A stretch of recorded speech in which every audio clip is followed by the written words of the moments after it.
Hello everybody and welcome. In this video I'm going to show you how to add your speaker SONOS MOVE 2 to the application. You have to start by opening the application and make sure that your speaker is turned on and connected to, just turn on, just connect to the power. Now click add speaker or component and trying to find this speaker. Click add.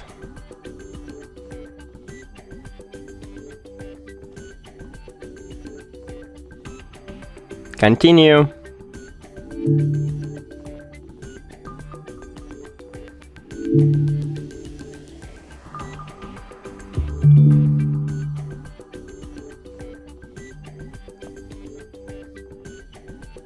Now write password. Write network password.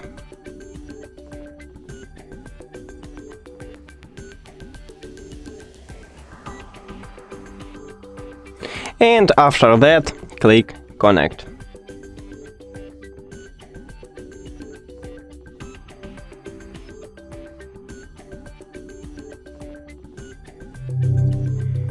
Click done. Not now. And we did it! Thank you for watching this video. If you found it helpful, please consider subscribing to the channel and leave the like on the video. It's really important to us. See you later!